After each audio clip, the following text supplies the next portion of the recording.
Halo teman-teman semuanya, kembali lagi dengan saya Fikri Ridho. Seperti biasa saya akan mereaction tanggapan-tanggapan dari netizen Indonesia soal persepak bolaan Indonesia. Jadi seperti apa tanggapan mereka? Tanpa lama-lama, mari kita simak sama-sama. Let's go.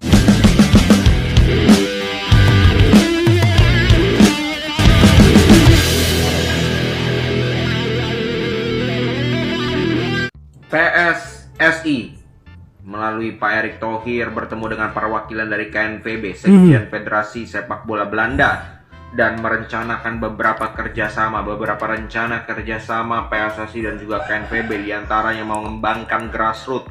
Itu yang penting sekali, penting sekali bagi Indonesia, bagi sepak bola Indonesia, bagi anak-anak muda. Ya, grassroots kita itu masih terbilang ya perlu banyak perbaikan. Dan selanjutnya adalah berencana untuk mendatangkan timnas Belanda, junior, senior, wanita setiap tahunnya untuk datang ke Indonesia. Mungkin mengadakan pertandingan international friendly match atau bagaimana. Keren. Dan kerjasama ini yang kita tidak mungkin, gua ya pribadi belum pernah lihat sebelum Pak Erick Thohir. Kerjasama dengan ini, Belanda, Jepang, Jerman, kemudian Bundesliga, itu kan kalau bukan koneksi dari Pak Erick Thohir, orang bilang karena duit, enggak juga sih. Koneksi itu jauh lebih penting. Yes. Karena Pak Erick Thohir ini kan di luar negeri, di Eropa sana udah terkenal banget. Dia pernah jadi presiden Inter seperti yang kita tahu bersama.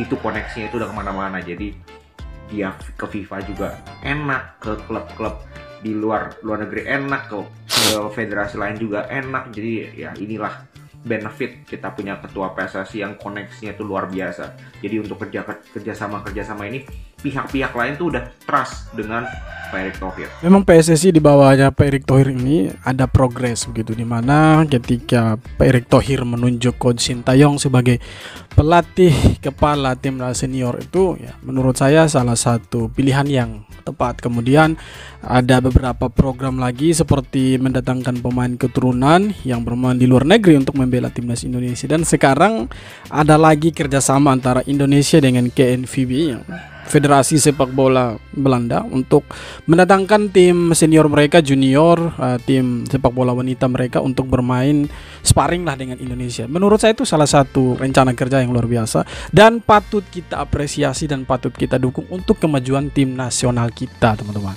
Awalnya sih Piala Asia U23 cuma buat nguji seberapa jauh sih kita bisa melangkah. PSSI cuma berharap bisa masuk 8 besar dan kita berhasil. Sintayong juga berani bilang kita pasti ke semifinal, dan bener aja kita sampai. Kalau bisa bawa pulang medali emas atau tiket ke Olimpiade, itu bonus banget. Soalnya dari awal banyak yang ragu-ragu kita bisa lewatin babak grup. Sekarang malah pada kesel. Sebenarnya Piala Asia U23 ini kesempatan emas buat para pemain muda buat nambah jam terbang. Yes, betul. Biar bisa naik kelas ke timnas senior. Kita ini tim paling muda di turnamen. Coba bayangin Marcelino sama Hoki aja masih 19 tahun. Mereka itu perlu banget ngerasain gimana kerasnya lawan tim-tim top Asia. Harusnya kita anggap turnamen ini sebagai pelajaran yang berharga. Ya. Bukan malah mencaci maki. Gimana tanggapannya? Yang saya suka dari Coach Sintayong yaitu seperti itu. Dia itu memangkas jarak, memangkas generasi pemain. Bayangkan saja untuk bermain di Piala Asia Under-23, itu ada Marcelino, ada Hoki Caraka, dan ada beberapa pemain yang usianya itu kalau boleh dibilang itu di bawah 20 tahun. Dan menurut saya ini salah satu progres yang menurut saya sangat baik sekali. Kenapa seperti itu? Karena Marcelino ini bermain di Piala Asia Under-23 kemarin. Dia itu punya mental yang sangat luar biasa sekali. Dia sudah punya pengalaman ketika nanti Indonesia bermain lagi di Piala Asia, baik itu senior maupun Under-23. Karena dia masih punya jarak waktu yang sangat lama sekali. Marcelino masih bisa main beberapa pertandingan lagi. Yaitu pun kalau mereka mau mengasah kemampuan mereka lebih dalam lagi. Sesuai dengan apa yang dibuat sama Coach Sintayong begitu. Ketika dia memainkan para pemain yang kalau boleh dibilang usianya itu ya masih terbilang muda sekali begitu. Nah, itu sebenarnya itu kesempatan untuk mereka membuktikan bahwa di sini tempatlah untuk mereka untuk membuktikan bahwa mereka bisa. dan mereka akan main lebih bagus lagi dan bisa dipakai lagi di pertandingan-pertandingan atau turnamen-turnamen berikutnya. Kira-kira begitu teman-teman. Halo semuanya. Kali ini gue mau bahas sedikit-sedikit soal yang lagi rame nih, soal Bung bertopi ini, aka Coach Fahri Husaini. Sebelumnya gue disclaimer dikit aja ya, gue bukan siapa-siapa, gue cuma penggiat sepak bola aja. Di video ini kita bisa sedikit menyimpulkan kedekatannya Coach Fahri sama Bung Toel ya. Di video ini dia bilang kalau Bung Toel satu-satunya pandit yang masih objektif katanya. Buat yang pengen nonton fullnya, nonton sendiri aja di Spotify kalau nggak salah nama channelnya. Ya, di sini kita makin jelas ya bahwa ada kedekatan tertentu antara Coach Fahri sama Bung Toel. Contohnya di podcast ini ya, di Sport 77, Bung Toel tuh ditanya sama Mamat sama Coach Ripan, siapa sosok yang cocok gantiin STY sekarang? Nah, dia jawab yang punya integritas Fahri Husaini. Harusnya konspirasi ini makin kelihatan ya. Apa sih hubungannya mereka berdua dan kenapa mereka gitu banget sama Sintayong? Ya, kalau boleh kita mengambil satu kesimpulan gitu. Kenapa Toel selalu gencar sekali untuk bilang bahwa masih ada pelatih lain yang bisa menggantikan Coach Sintayong? Artinya dia ingin supaya ya PSSI merekrut Coach Fahri Husaini gitu. Tapi dia tidak berani untuk ngomong langsung gitu. Takut dia tambah digoreng lagi oleh netizen begitu ya. Kira-kira begitu kalau kita mengambil kesimpulan ya secara cepat ya, kira-kira begitu. The greatest Indonesian player A. Justin Bieber, B. Marcel Ferdinand, C. Nathaniel Rourke, D. Ivan Schmeckero. Greatest. Let me think. Let's see who will be. What do you think? Of course, Ragnar Oranmanjul. Ragnar Oranmanjul. Para lokal preds, para haters dari STY dan pemain naturalisasi siap-siap makin kejang-kejang, makin kepanasan, makin emosi, makin koar-koar. Karena apa? Kata STY, akan ada beberapa lagi pemain berdarah Indonesia yang akan menjadi warga negara Indonesia dan keren. Akan membela mantap. Indonesia sebelum bulan Juli nanti. Beberapa berarti lebih dari satu. Sebelum bulan Juli, mungkin Martin Paes satu, terus ada si pemain depan itu coba Ole Ramani atau siapa, terus mungkin Martin siapa itu pemain back itu juga ada kan satu. Wah, siapa lagi kejutannya? Kita tunggu saja. Yang jelas gue sih nggak ada mempermasalahkan sama sekali naturalisasi ini. Selama pemain yang dinaturalisasi punya darah Indonesia, maka punya hak yang sama. Udah berkali-kali gue bilang, dan kualitasnya memang benar-benar di atas pemain Liga 1. Oke, segitu. Ya, tambah panas lah mereka yang anti naturalisasi. Mereka yang tidak suka sama Coach Sintayong, tambah panas lah mereka. Dan menurut saya program diaspora yang sekarang dilakukan sama PSSI ini sangat membantu timnas Indonesia untuk semakin jago lagi gitu. Nah, apakah kita mau melihat timnas Indonesia ini tenggelam terus? Kan tidak. Kita mau mereka ini bangkit begitu. Sudah lama Indonesia ini tidak pegang piala, tidak angkat piala. Apakah kita mau terus Indonesia ini jalan di tempat? Kan tidak. Kita mau Indonesia angkat piala gitu. Lalu kemudian kita mau Indonesia angkat piala, kemudian kita tidak mau untuk ada program diaspora. Dan kita bilang andalkan saja, cari saja bakat-bakat yang ada di Indonesia. Sedangkan permintaannya adalah piala, tuntutannya itu tinggi sekali. Dan ketika ada program diaspora, ada saja orang-orang yang mengkritik program ini gitu. Maunya mereka itu apa gitu. Minta piala, tetapi ketika ada program yang boleh dikatakan ini sangat bagus sekali, malah ya dikritik. Itu kan lucu menurut saya. Jika Indonesia berhasil lolos dari grup F, maka Indonesia akan mengikuti fase ketiga kualifikasi Piala Dunia 2026. Di fase ketiga akan diikuti oleh 18 negara. 18 negara ini nantinya akan dibagi ke dalam 3 grup. Satu grup akan terdiri dari 6 negara. Juara grup dan runner-up dari setiap grup akan secara otomatis lolos ke Piala Dunia 2026. Nah, sementara itu peringkat 3 dan 4-nya nanti akan saling beradu lagi fase keempat untuk memperebutkan satu tiket Piala Dunia 2026. Kita berharap Indonesia nanti main di bulan Juni lawan Irak dan Filipina bisa menang, supaya Indonesia bisa masuk ke round ketiga.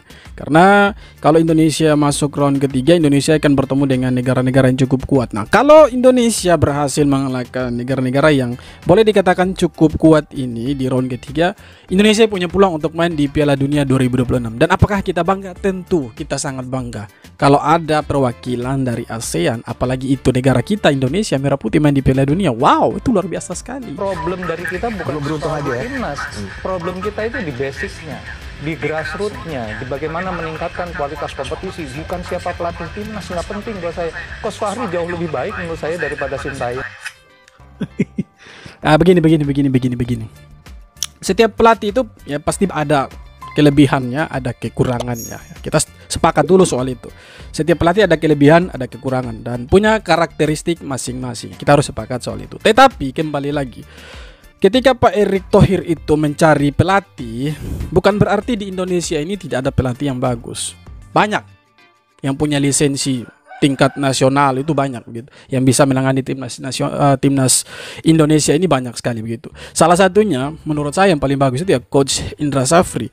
Tetapi kemudian ada kriteria-kriteria yang menurut saya itu dilihat sama Pak Erick Thohir, bahwa di dalam diri Coach Sintayong ada kriteria yang bisa dibilang satu jalan dengan Pak Erick Thohir. Makanya Coach Sintayong itu dipilih gitu, dan terbukti sekarang gitu. Walaupun ada yang mengkritik bahwa dia tidak lebih baik dari pelatih-pelatih di tanah air, tetapi ya kembali lagi kita bisa melihat fakta yang terjadi sekarang di lapangan. Ketika Indonesia peringkatnya itu berada di 170-an, Coach Sintayong mampu untuk bawa Indonesia dari peringkat dasar, peringkat yang tenggelam itu naik ke peringkat 130-an. Bangga tidak? Bangga, tentu kita bangga, bos.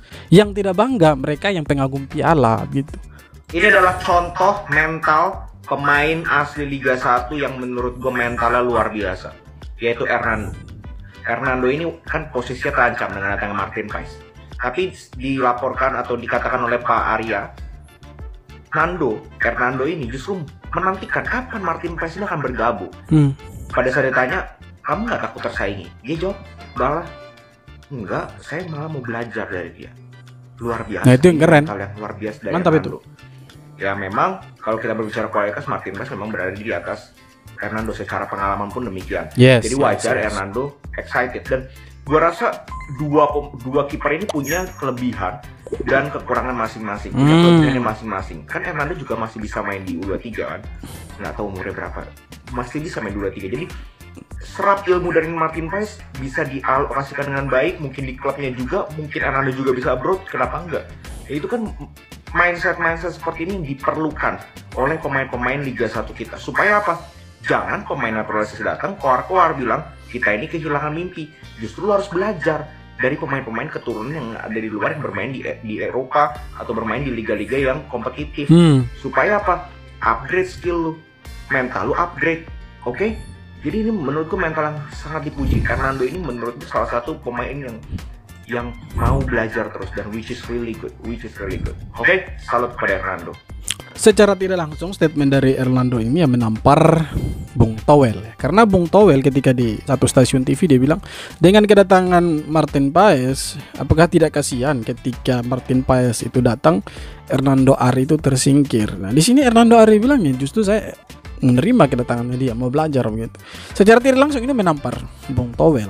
Artinya Hernando siap belajar dari Martin Paes, karena secara pengalaman Martin Paes itu bermain di Amerika Serikat di Major Soccer League, kita tahu berada di atasnya Indonesia, dan secara pengalaman juga Martin Paes di atasnya Hernando. Dan kalau sampai dia datang ke Indonesia dan mau membela Indonesia, saya rasa ini saatnya kiper atau pemain lokal yang punya bakat, punya talenta yang luar biasa, tunjukkan bahwa pemain-pemain lokal ini lebih bisa begitu dari pemain-pemain keturunan atau diaspora, supaya jangan kemudian hanya berani nyinyir, hanya berani berkomentar, tetapi tidak bisa membuktikan diri di lapangan begitu. Ayolah buktikan bahwa pemain lokal itu lebih jago daripada pemain diaspora, supaya dipercaya sama pendukung timnas begitu. Kira-kira seperti itu. Pendapat Coach Justin tentang pendapat Bung Towel Toel. Masalahnya masuk akal atau tidak, bahwa dia punya reason sendiri, it's okay, itu hak dia. Ya tinggal kita bantah aja dengan argumentasi kita sendiri. Untuk gue nggak ada masalah, check and balance is okay. Dan itu bukan Toel juga, Akmal juga, gue pernah tampil sama Akmal di CNN juga, gue jelaskan semua. Tapi intinya selama kritikan itu ada dasarnya, it's okay. Tapi kalau Toel bilang, ya kontrak Sintayong harus diperpanjang kalau dengan target Indonesia meraih emas di Olimpiade. Nah itu kan absurd. Itu kan absurd. Ya, jadi kalau lu keluarkan statement itu sekali lagi itu hak lu, tapi untuk gue itu absurd. Nah, itulah. Untuk gue nggak ada masalah semua orang punya pendapat ini itu. Dan gue akan berapa kali tampil sama Toel juga. Jadi ya betul dia terserah dia mau kritik mau berpendapat tidak apa-apa, tapi jangan marah juga dong ketika netizen itu mengkritik dia begitu. Ketika netizen atau pendukung Sintayong itu berbalik menyerang dia atau mengkritik dia, jangan marah juga begitu. Begitu kan lucu jadinya, artinya tidak kelihatan begitu status dia sebagai pengamat sepak bola profesional gitu. Ya kira-kira begitu teman-teman. Guys, ada yang tahu gambar di belakang ini gambar apaan?